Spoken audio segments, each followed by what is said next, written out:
안녕하십니까.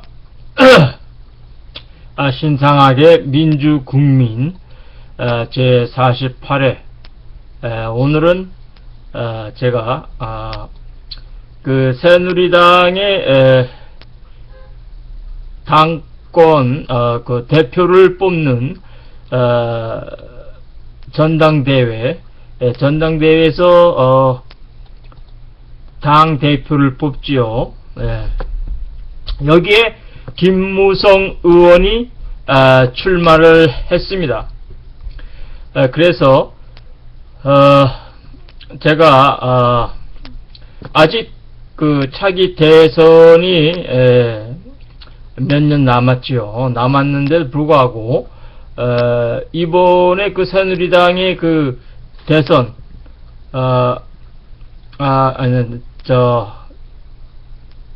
대표 선거 당권을 누가 지느냐에 따라서 상당한 그 많은 변수가 생기게 되기 때문에 제가 말씀을 드리려고 합니다. 김무성 의원은 자기가 본인이 대통령 선거에 나오려고 하지요.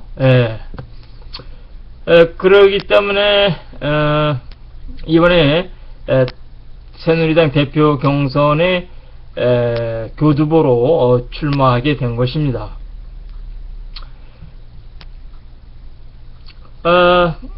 차기 대선에 대해서 제가 말씀을 드리자면 여권에서는 첫째로 여권에서는 대선 후보로 정몽준, 김무성, 이인재, 김문수 또 있나요? 어쨌든 정몽준과 김무성 의원의 각축이 되겠죠. 이번 새누리당 대표 경선에 김무성 의원이 출마함으로써 그리고 서청원 의원과 경합을 벌이게 되었는데 정몽준 의원 입장에서 지금 의원이 아니죠. 정몽준 입장에서는 서청원 후보가 대표에 선출되는 것을 원하겠죠. 정몽준 입장에서는 서청원 후보가 당권을 손에 쥐어야 할 것입니다. 서둘러서 서청원 후보가 당선되도록 협력해야 하겠죠. 그렇게 해야만이 정몽준께서 대선 후보로 선택받는데 어려움이 조금이나마 덜기 때문입니다. 이미 정몽준은 이번 6.4 지방선거에서 낙선하는 바람에 입지가 좁아졌기 때문입니다. 만일 김무성 의원이 대표에 당선이 되면 이번 전당대회에서 김무성 의원이 당선이 되면 그 사람에게는 대선 후보로의 이점이 생기지 않을 수가 없지요. 그럼 반드시 대선 경선에 나설 것입니다.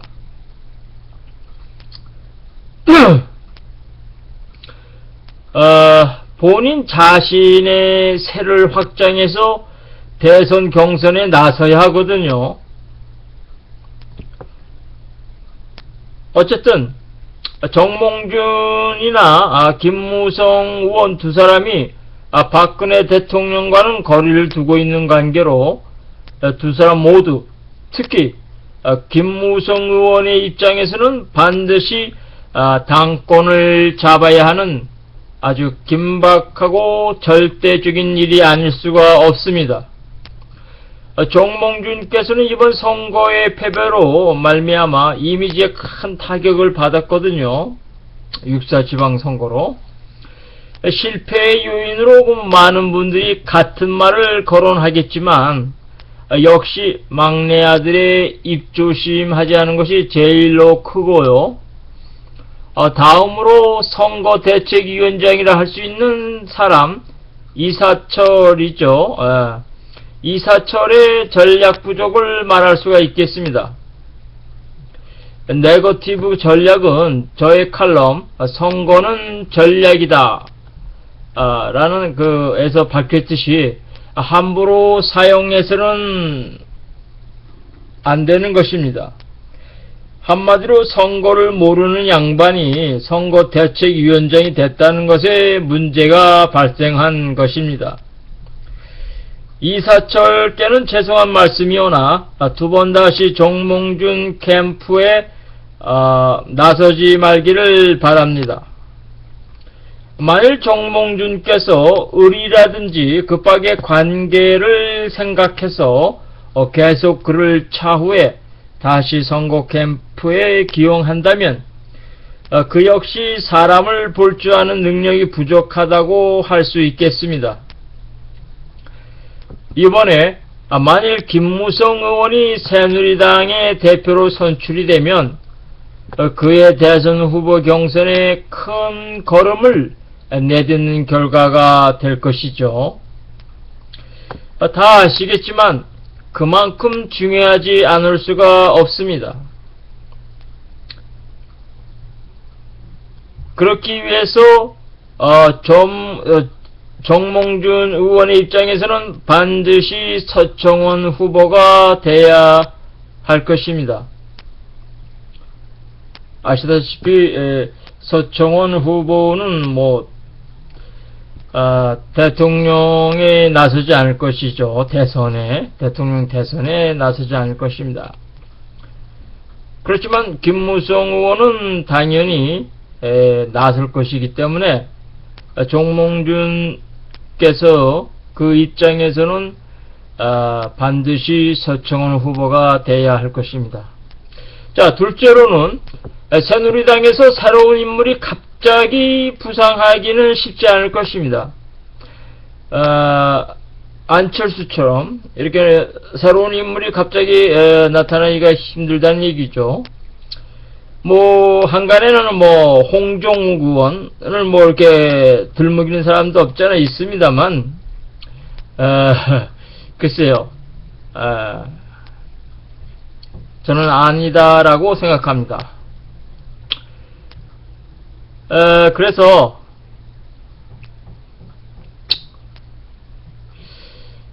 그렇다면 충청권을 본인이 대표주자라고 주장하는 이인재, 이 사람은 제가 예전에 새누리당에 입당함으로 제가 아니라 그 사람이 새누리당에 입당함으로 차기 대선 후보 경선에 나올 것을 당연히 예상한 인물이고요.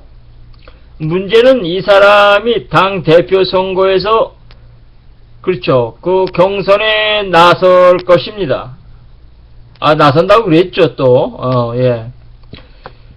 경선에 나서는 다른 소수의 지지자들도 나올 것입니다만, 그들과 구별되게 2위로 당대표 경선에 랭크되는 것이 그의 최대의 목표일 것입니다. 그리하여 새누리당의 대선 후보 경선에 나서면서 물론 당대표 선출의 목표치인 2위 랭크가 안 돼도 대선 후보에는 나설 것입니다. 이 사람이 새누리당에 입당한 목적이, 이유가 바로 그것이거든요. 그래야 새누리당 대선 후보의 경선에 나서면서 가장 유력한 정몽준 후보와 김무성 후보 간의 캐스팅 보트를 하고자 할 것입니다. 그러면서 딜을 하겠지요. 총리 자리 정도는 받기를 원하지 않겠어요. 그것이 그의 정치판에서의 멋진 복귀를 꿈꾸는 것입니다. 그러니까 이인재 의원의 목표는 이번 전당대회에서 두 번째 높은 지지율로 당대표 누가 되든지 간에 자기는 본인은 두 번째로 2위로 랭크가 되면은 이 사람은 목적이 달성이 된 거죠. 그리고 나서 이제 몇 년 후에 대선에서의 큰 캐스팅 보트를 쥐려고 할 것입니다. 이 사람은 그러니까 지난 총선 직전에 월간조선에 글을 기고하면서 기지개를 펴기 시작했죠. 그리고서 충청도 본인 지역구에서 국회의원에 당선이 되고 새누리당에 입당하여 문재인 후보를 비난하는 언사를 많이 뱉었습니다. 그가 새누리당에 입당할 즈음에 제가 인재에 대하여 라는 제목으로 칼럼 쓴 것이 있는데 그것을 참조하시길 바랍니다. 세 번째로는 야권의 대선 후보를 말하겠습니다. 말씀드리기에 앞서 제가 박근혜 후보가 대선에 당선된다는 것 예상한 것 마쳤고요. 안철수가 성북구 노원구에서 노회찬의 의원 박탈로 보궐선거에 나선 것을 미화한 나머지 감정으로 예상하여 그의 당선을 못 마쳤습니다.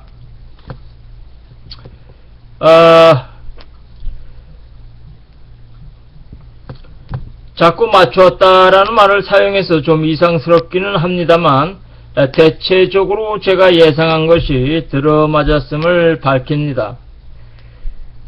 제가 이번에 육사 지방선거에 세 군데를 다 마쳤죠. 서울시장, 경기도지사, 그리고 부산시장.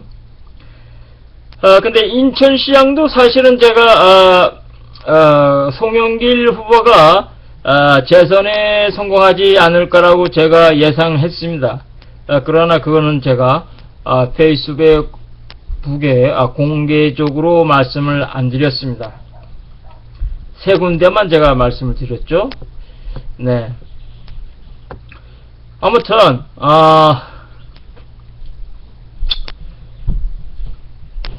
이 양 말 나온 김에 말씀드리자면 이번 그 월드컵 많은 국민들이 관심 있죠. 우리 사우스 코리아 뿐만 아니라 전 세계에 관심이 있는 그 큰 스포츠 이벤트 아니겠어요? 그런데 월드컵 사우스 코리아의 월드컵 팀이 조 예선에서 탈락합니다. 죄송한 말씀입니다만 그렇게 될 것 같습니다. 제 예상이 빗나갔으면 좋겠습니다만 제 예상은 그렇습니다. 이번에 조 예선에 탈락하게 됩니다. 그러니 너무 실망하지 않길 바랍니다.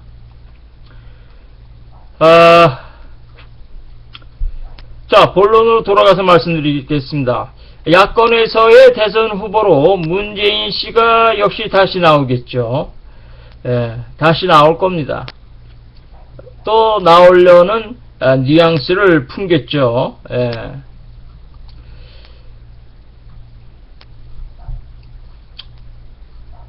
이번에 문재인 씨가 안철수의 무공천을 주장했다가 초래로 돌아선 것에 도와주었다는 말이 돌고 있는데 이것이 사실이라면 문재인 의원의 실수가 아닐 수가 없지요. 왜냐하면 민주당에서 대선 후보로 두 사람이 가장 우세하지요. 문재인과 안철수. 그 문재인 후보 입장에서, 의원 입장에서 보면 지금 당권을 쥐고 있는 김한길, 안철수, 김한길 이 팀을 당권을 뺏어야 되거든요. 만약에 안철수, 김한길 이 사람들이 계속 대선 직전까지 그 당권을 가지고 가게 되면 문재인 입장으로서는 상당히 힘든 당내의 경선을 치르게 되기 때문입니다. 그걸 알아야 돼요. 알겠죠. 기본 아닙니까? 이걸 모르고 있다면 참 문제가 있지요. 나는 그래서 문재인 의원에 뭐 감정이 없는 사람입니다만 객관적으로 봤을 때 자질이 없다, 저는 이렇게 봅니다. 네. 지난 대선에도 이제 그 박근혜 후보와 문재인 후보 이렇게 두 사람이 붙었습니다만, 저는 문재인 후보가 사실은 이정희 후보만도 못한다고 저는 생각합니다. 네. 자, 어쨌든 간에, 그래서, 안철수는 대통령의 자질이 부족할 뿐만 아니라 되어서는 안 되는 다른 이유가 또 있지요. 제가 괜히 안철수를 미워하는 것이 아닙니다. 사우스코리아의 진보 정치는 후퇴를 가져오게 될 것입니다. 그의 성향이 아주 애매한 애매모호한 중도 보수에 가깝거든요. 그런데 그에게는 큰 이점이 있습니다. 이 말씀드리기 전에 그의 노선, 사실 김한길이나 안철수 이런 사람들에 의해서 지금 새누리당이 통합진보당을 탄압하는 것에 민주당이 많이 도왔거든요. 이석기 의원 체포 때도 그렇고. 그렇기 때문에 사실 국민들은 통합민주당, 그렇죠. 지금은 뭐 새정치민주연합입니까? 여기를 미워해야 되죠. 그게 정상입니다. 그 안철수에게는, 큰 이점이 있습니다. 그것은 그의 아내가 호남 사람이라는 것입니다. 그것이 호남에서 안철수 돌풍을 일으키게 된 아주 가장 큰 이유가 되거든요. 만약에 안철수가 대선에 당선되어서 대통령이 된다면 국민들은 또 하나의 바보 노무현이 아닌 바보 안철수를 얻게 된다는 것입니다. 여기서 말하는 바보는 노무현 이미지에 순진한 것, 착함을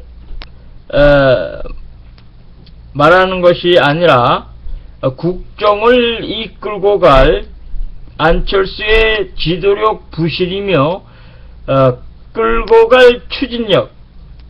생각은 많지요. 생각은 많으나 기획과 실천이 없는 정부를 만들까 걱정이 앞서는 것입니다. 이것이 저의 걱정이에요. 저는 차기 대선에 야당인 새민년 대선, 새정치민주연합, 줄여서 새민년, 뭐 어떤 사람들은 새정년이라고 합니다만, 새민년 대선 경선 후보에 한명숙 전 총리께서 대선 경선에 나서기를 희망합니다. 그분이 나서야 진정한 제1야당의 후보로서 각이 서는 거죠.